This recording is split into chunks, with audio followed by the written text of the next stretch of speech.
আজকে আমরা নবম দশম শ্রেণীর সাধারণ গণিত বইয়ের অধ্যায় ৯ ত্রিকোণমিতিক অনুপাতের চ্যাপ্টারটি পড়ব।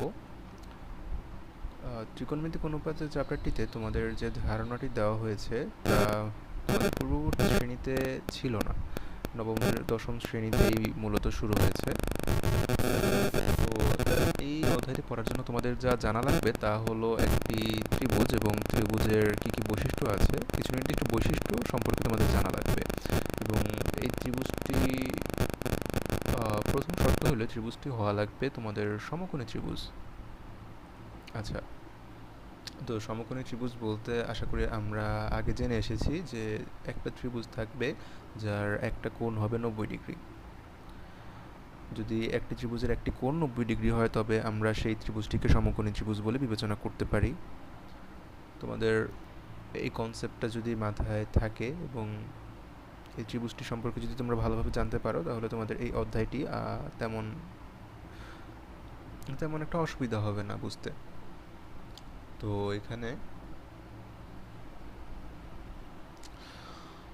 প্রথমত দেখো, এই ত্রিকোণমিতিক অনুপাত অধ্যায়টি তোমাদের কি কাজে লাগবে এটা এখন যদি বলা হয় তাহলে হয়তো তোমরা সেভাবে অনুভব করতে পারবে না বা সেভাবে বুঝতেও পারবে না। এই অধ্যায়টি শেষ হোক, তারপর যখন তোমাদেরকে বলা হবে বা তোমরা জানতে পারবে তখন তোমরা জিনিসটা আরও ভালোভাবে বুঝতে পারবে। তো আমরা অধ্যায়টা শুরু করি। তো অধ্যায়ের শুরুতেই বলা হয়েছে যে তোমাদের সমকোণী ত্রিভুজ সম্পর্কে ভালো জ্ঞান রাখতে হবে। তো চলো আমরা সমকোণী ত্রিভুজটা দেখি। তো একটা সমকোণী ত্রিভুজের তিনটা বাহু থাকে, তিনটা কোণ থাকে। একটা সমকোণী ত্রিভুজে একটা কোণ থাকবে 90 ডিগ্রি এবং বাকি কোণগুলো সম্পর্কে কোনো কিছু বলা হয় নাই। কিন্তু আচ্ছা, সমকোণী ত্রিভুজের 90 ডিগ্রি আমরা এভাবে না লিখেও আমরা কিন্তু চাইলেই 90 ডিগ্রিটাকে এরকম একটা চিহ্ন দিয়ে প্রকাশ করতে পারি, আশা করি তোমরা জানো। তো এই চিহ্নটা দিয়েও তোমাদেরকে সমকোণী ত্রিভুজ প্রকাশ করতে বলা হবে বা এই ত্রিভুজটা দিয়ে সাধারণত আমরা এই সময়ে এসে সমকোণী ত্রিভুজ প্রকাশ করি। তো প্রথমত সমকোণী ত্রিভুজের ক্ষেত্রে আমাদের তিনটা বাহুরই তিনটা নাম দেওয়া থাকে, ঠিক আছে? এই বাহুগুলোর নাম কি হবে তা নির্ভর করে একটা কোণের ওপর। তো আমরা যে কোনো একটা কোণ ধরতে পারি, আমরা চাইলে এই কোণটাও ধরতে পারি, আমরা চাইলে এইখানে একটা কোণ ধরতে পারি। তো আমরা বোঝার সুবিধার্থে আমরা প্রথমে এখানে একটা কোণ ধরব, কোণটার নাম দিব থিটা। এখানে থিটা, এইটার নাম কেন থিটা দিলাম? সাধারণত প্রাচীনকালে গ্রিক যে গণিতবিদরা ছিল, গ্রিক গণিতবিদরা জ্যামিতি এবং তোমার ত্রিকোণমিতি নিয়ে ওরা বিশদভাবে প্র্যাকটিস করতো বা তারা এখানে অনেক অবদান রাখছে। তো দেখা গেছে তারা এটা অনেক বেশি প্র্যাকটিস করতো। তো তাদের যে বর্ণমালা আছে, আমাদের বর্ণমালা যেমন ক খ গ, তাদের বর্ণমালা হলো আলফা বিটা গামা থিটা এগুলো। তো আলফা বিটা গামা থিটা, তারপরে পাই আছে, ওমেগা আছে, ওগুলো গ্রিক বর্ণমালার মধ্যে পড়ে। তো ওই বর্ণমালার মধ্যে একটা বর্ণ হলো থিটা। তো এই থিটা দ্বারা কোণ বোঝাচ্ছে আর কি, একটা সূক্ষ্ম কোণ বোঝাচ্ছে। সমকোণী ত্রিভুজের ক্ষেত্রে একটা 90 ডিগ্রি এবং বাকি দুইটা কোণে কিন্তু সূক্ষ্ম কোণ। সূক্ষ্ম কোণ মানে কি? 90 ডিগ্রির চেয়ে ছোট। তো এই কোণটা কোথায় নিব তার উপর নির্ভর করে যে আমরা বাহুগুলোর কি নাম দিব বা বাহুগুলোকে আমরা কি নামে ডাকবো। তো চলো তিনটা বাহুর জন্য আমরা তিনটা নাম ঠিক করি। তো যে সমকোণী ত্রিভুজের ক্ষেত্রে যে কোণটাকে আমরা সমকোণ হিসাবে বিবেচনা করেছি তার ঠিক বিপরীত বাহু, কোণের বিপরীত বাহু, একটা ত্রিভুজের যে কোণটা আমরা ধরবো তার বিপরীত বাহু কোনটা? এই কোণের বিপরীত বাহু এইটা। এই থিটা কোণের বিপরীত বাহু এইটা। যদি আমি নাম বলি PN, থিটা কোণের বিপরীত বাহু PN। এবং সমকোণী ত্রিভুজের সমকোণের বিপরীত বাহু PO। আর ON কার বিপরীত বাহু? এই যে এখানে এই P কোণটা যে আছে, এই কোণটার আমরা নাম দেইনি, জাস্ট এই যে এই কোণটা আছে এই কোণের বিপরীত বাহু হলো ON, ঠিক আছে? তো চলো আমরা এখন নাম দিয়ে দিই। সমকোণী ত্রিভুজের সমকোণের বিপরীত বাহু এই বাহুটাকে আমরা বলি অতিভুজ।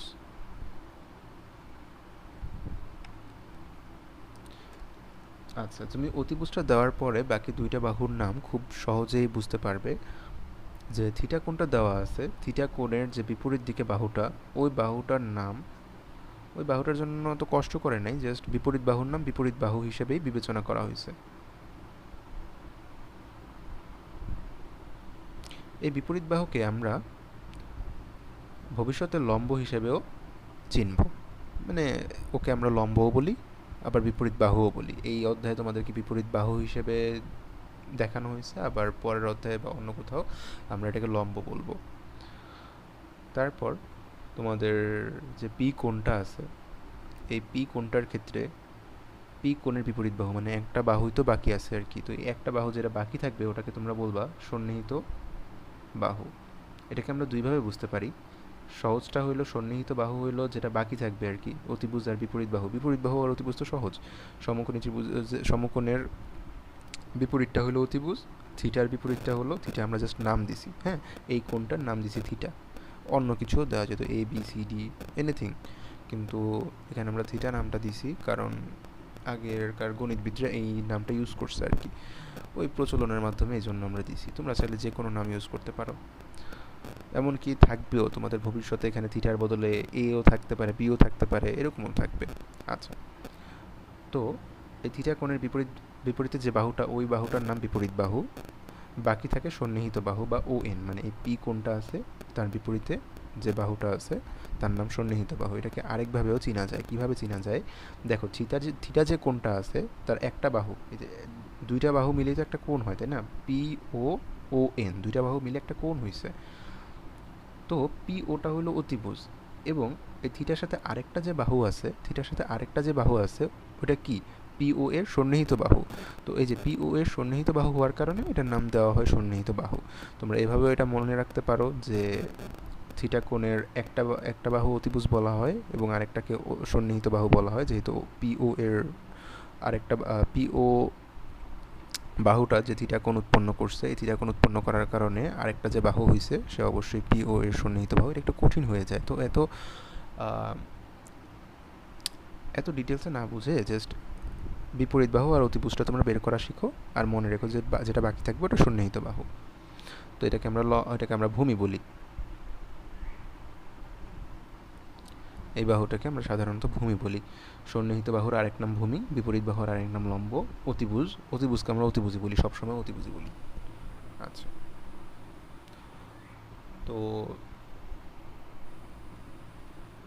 মনে রাখতে হবে তোমরা এই যে বাহুগুলোর নামকরণ করছো, বাহুগুলোর নামকরণ করার আগে কিন্তু এখানে যে কোণটা, এই কোণের একটা নাম দিছো থিটা, এই কোণটাকে ধরে তুমি বাহুগুলা করছো, মানে বাহুগুলা তুমি ধরছো আর কি। তুমি যদি কোণটা এখানে দিতে তাহলে কি হইতো দেখো,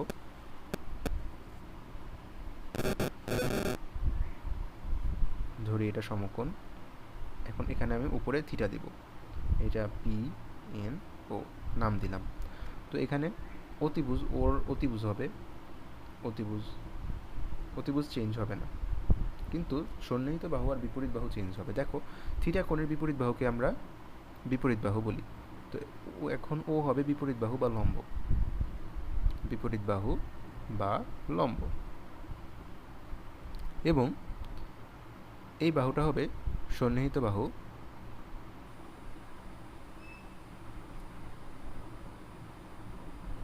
বা ভূমি। ভূমি চেঞ্জ হয়ে গেল। ভূমি সাধারণত মাটির সাথে যে লেগে থাকে তাকে তো আমরা ভূমি বলি, কিন্তু এখানে ভূমিটা কিন্তু ভূমির স্থান পরিবর্তন হয়ে গেছে। তো কোণের সাপেক্ষে আমরা সাধারণত নামকরণগুলো করি, তোমরা চাইলে মুখস্থ করতে পারো, অথবা মুখস্থ করার কোনো প্রয়োজন আসলে এখানে নাই। সমকোণের বিপরীতটা হলো অতিভুজ, আর বিপরীত বাহু কোণটা, তোমরা যে কোণটাকে ধরছো তার বিপরীতে যেটা আছে ওটা হলো বিপরীত বাহু। তো এখান থেকে তোমরা খুব সহজেই এই জিনিসটাকে আয়ত্ত করতে পারো, আর বাকি থাকে একটাই সন্নিহিত বাহু বা ভূমি। আচ্ছা,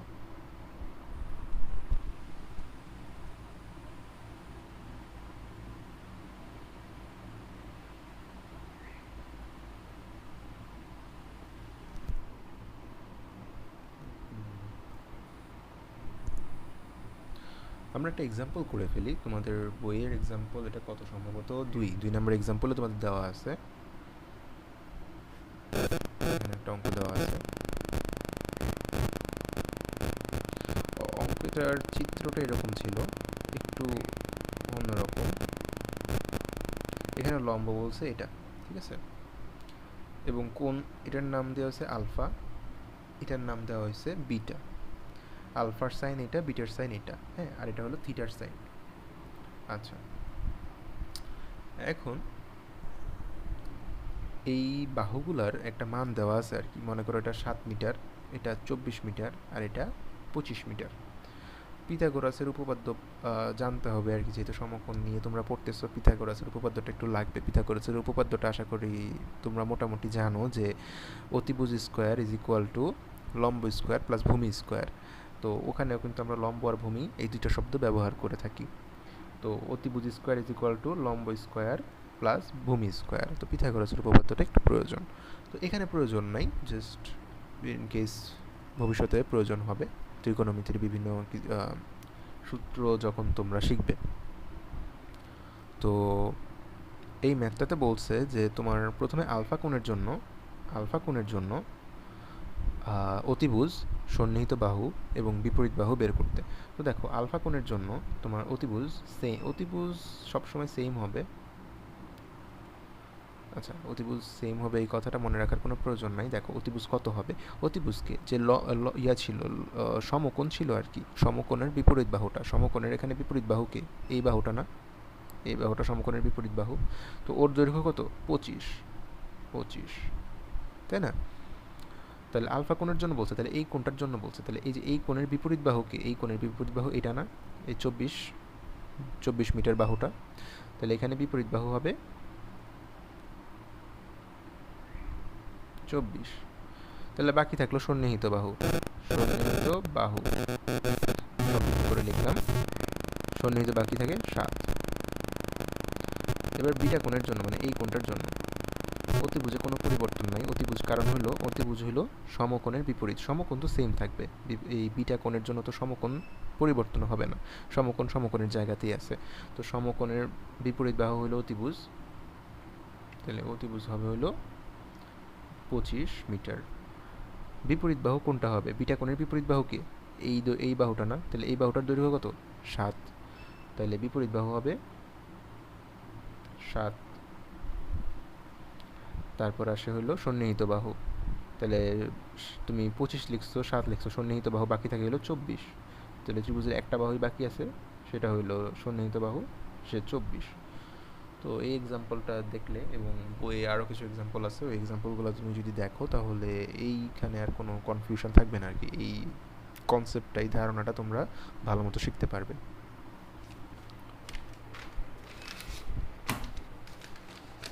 তো এখন আমরা একটা লাভ দিব, মানে আরেকটু গভীরে যাব আর কি। তো দেখো এখানে তোমরা ত্রিকোণমিতিতে যেগুলো আসলে শুনে আসছো, sign theta, cos theta, tan theta, এরকম কিছু জিনিস শেখানো হয়। তো এই উদ্ভট কিছু নামের মধ্যে আমরা এখন আসব। তো এগুলোকে বলা হয় ত্রিকোণমিতিক অনুপাত। অনুপাত কেন বলা হয় ওগুলো আপাতত জেনে তোমাদের কাজ নেই, এগুলো এখন দেখাইলে তোমরা আরও বিভ্রান্তির মধ্যে পড়বা। তো দেখো আমরা একটা সহজ নিয়মে জিনিসগুলো শেখার চেষ্টা করি। এই যে sine theta, cos theta, tan theta, cot theta, sec theta, cosec theta, এই 6টা ত্রিকোণমিতিক অনুপাত। হ্যাঁ, ত্রিকোণমিতিক অনুপাত মানে কি, ভাগ। অনুপাত মানে ভাগ। ওই যে অনুপাত 2:3, এটা কি লেখা যায়, 2/3। তো এখানেও আমরা আসলে এরকম কিছু একটাই করব, ঠিক আছে? তোমরা দেখবে আমরা কি করব, কেন এটাকে ত্রিকোণমিতিক অনুপাত বলা হয়। তো এটা অনেকটা তোমার মুখস্থ জিনিস আর কি। এখানে জিনিসটা এরকম করে ধরছে দেখে আমরা পরে এমন কিছু না যে এখানে কোনো ম্যাথ করতে হবে এরকম কিছু, এই জিনিসটা অনেকটা মুখস্থ করতে হয়। কিন্তু মুখস্থটা যে তোমরা করবা, এটা যাতে একটু ভালোভাবে মুখস্থ করা যায় আর একটু সহজভাবে মুখস্থ করা যায়, ওই ওই জিনিসটা আমরা ওই জিনিসটা আমরা শিখবো আর কি, কীভাবে আর একটু সহজভাবে মুখস্থ করা যায়। এবং সাইন থিটা, কস থিটা যখন আমাদের মাথায় আসবে, তখন যাতে এই কনসেপ্টগুলো সাথে সাথে আমাদের মাথায় চলে আসে। তো দেখো সাইন থিটা দিয়ে শুরু করি। প্রথমত এটাকে আমি লম্ব বলবো। এটাকে আমরা কি বলি, এই যে থিটা, যে আমরা কোনটা এখানে থিটা, এই কোণটাকে ধরছি, POM, এই কোণটাকে ধরছি। তাহলে এই থিটা কোণের বিপরীত বাহু কে, বিপরীত বাহু, ওর নামও হবে বিপরীত বাহু, অথবা আমরা কি বলি, লম্ব বলি ওকে, ঠিক আছে? আচ্ছা, তোমাদের বইয়ে বিপরীত বাহু এর সন্নিহিত বাহু এগুলো বলা হয়েছে, আমি লম্ব আর ভূমি দিয়ে করব। তো এই যে লম্ব আছে, লম্বর বিপরীত বাহু, এই যে লম্ব সমকোণের বিপরীত বাহু, ওকে, ওর নাম কি, অতিভুজ। আর বাকি থাকে কি, সন্নিহিত বাহু। তো সন্নিহিত বাহুর আরেক নাম কি, ভূমি। আচ্ছা, তো আমরা লম্ব, ভূমি, অতিভুজ এই তিনটা নাম ব্যবহার করব। তো এখানে দেখো, প্রথমে আমরা সাইন থিটা চলি। সাইন থিটাটা দেখি। সাইন থিটা, সাইন একটা ত্রিকোণমিতিক অনুপাত। এখানে sine sine is just operator. Operator বলতে কি, তোমার সাইনটা হইলো ধরো যোগ বিয়োগ চিহ্ন আছে না, তো যোগ বিয়োগ চিহ্নের মতো আমরা যে সাইনটা ব্যবহার করি। সাইন আর থিটা দুইটা একত্র, দুইটা কিন্তু আলাদা কিছু না, দুইটা একই জিনিস, ঠিক আছে? দুইটাকে আলাদাভাবে কিছু চিন্তা করো না, দুইটা সেম জিনিস। তো অনেকটা দেখো, তোমরা যখন যোগ করো 2 যোগ 3 কত হয়? 5। আবার যখন গুণ করো 2 গুণ 3 6, তাই না? আমরা যোগ বিয়োগ গুণ ভাগ করি, তো যোগ বিয়োগ গুণ ভাগ এগুলো চিহ্ন না? সেম সাইন, এই যে এটা হলো একটা চিহ্ন, বুঝছো? এটা থিটাকে এটা থিটার সাথে মনে করো এমন একটা গণিত করে যার মাধ্যমে আমরা একটা মান পাই আর কি। তো এত কঠিনভাবে বোঝার দরকার নাই। দেখো এই সাইন থিটাটা আমরা কীভাবে প্রকাশ করতে পারি। তো একটা ত্রিভুজের তো তোমার অতিভুজের মান, বিপরীত বাহুর মান, সন্নিহিতর মান এক একটা হতে পারে। যেমন একটু আগে আমরা দেখছিলাম 7, 24, 25। তো এরকম না হয়ে কিন্তু আরও হইতে পারতো 6, 8, 10 এরকম হইতে পারতো। তারপরে আরও অনেক মান আছে, এগুলা বিভিন্ন ধরনের মান হইতে পারতো আর কি। তো এই জন্য আমরা এটাকে জাস্ট নামটা ব্যবহার করবো আর কি, যেমন বিপরীত বাহু, সন্নিহিত বাহু আর অতিভুজ। তো সাইন থিটাকে আমরা কীভাবে প্রকাশ করি? সাইন থিটাকে আমরা প্রকাশ করি লম্ব বাই ভূমি, ঠিক আছে? লম্ব বাই ভূমি। ধরো, আচ্ছা এটা আমরা পরে আসি, এটা আমরা একবার এটা পড়বো না। কস থিটা, আচ্ছা সরি, লম্ব বাই অতিভুজ। সাইন থিটাকে আমরা প্রকাশ করি লম্ব বাই অতিভুজ। লম্ব মানে এটা, অতিভুজ মানে এটা। দুইটা বাহুর দৈর্ঘ্যের অনুপাত, দুইটা বাহুর, একটা বাহু আর একটা বাহু, দুইটা বাহুর দৈর্ঘ্যের অনুপাত, ঠিক আছে? আবার দুইটা বাহুর দৈর্ঘ্যের অনুপাত, কিন্তু এখানে বাহু দুইটা ভিন্ন। কস থিটার ক্ষেত্রে উপরে হবে ভূমি, লবে হবে ভূমি এবং হরে হবে অতিভুজ। ট্যান থিটার ক্ষেত্রে লবে হবে লম্ব, হরে হবে ভূমি। তো আমাদের এই তিনটাই জানা লাগবে, বাকি তিনটা এখান থেকেই আমরা শিখতে পারবো আর কি। বাকি তিনটা মুখস্থ করার কোনো প্রয়োজন নাই, শুধু শুধু মাথায় এত লোড নেওয়ার কোনো দরকার নেই। তো বাকি তিনটা কি আছে দেখো। বাকি তিনটার মধ্যে একটা আছে তোমার সাইন থিটার উল্টা, এটা হলো কোসেক থিটা। কোসেক থিটা হলো 1 বাই সাইন থিটা। তো এটাকে বলা যায় 1 বাই সাইন থিটা মানে কি 1 বাই লম্ব বাই অতিভুজ। তাহলে অতিভুজ বাই লম্ব। তো একইভাবে সেক থিটা হলো 1 বাই কস থিটা। তাহলে 1 বাই ভূমি বাই অতিভুজ। এটা উপরে চলে যায় আর কি ভাগের ক্ষেত্রে, আশা করি এগুলো জানো। তাহলে ভূমি বাই অতিভুজ, সরি অতিভুজ বাই ভূমি। আর বাকি থাকে কট থিটা। কট থিটা হলো 1 বাই ট্যান থিটা। তাহলে 1 বাই লম্ব বাই ভূমি। তাহলে এটা চলে আসে ভূমি বাই লম্ব। কি বললাম তোমাদেরকে? আমরা জাস্ট এই তিনটা মনে রাখবো, বাকি তিনটা ওই তিনটা থেকে আমরা মানে ওই তিনটা মনে থাকলে বাকিগুলো এমনি পারবা। কারণ কি, কোসেক থিটা হলো সাইন থিটার উল্টা, সেক থিটা হলো কস থিটার উল্টা, কট থিটা হলো ট্যান থিটার উল্টা, তাই না? তাহলে আমরা just sign theta, cos theta, tan theta মনে রাখবো, তাহলে বাকিগুলো হয়ে যাবে। একটা এক্সাম্পল যদি তুমি দেখো,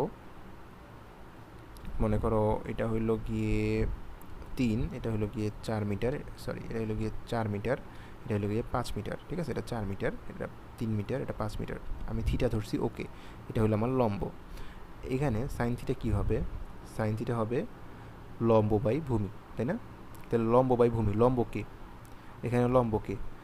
লম্ব হইলো এই যে থিটা কোণ আছে তার বিপরীত বাহুটা, তার বিপরীত বাহুটা কে আমরা বিপরীত বাহু বা লম্ব বলি। তো এই যে 3, থিটা এর বিপরীত বাহুটা, সরি থিটা এর বিপরীত বাহুটা লম্ব, থিটা এর বিপরীত বাহুটা লম্ব হবে 3।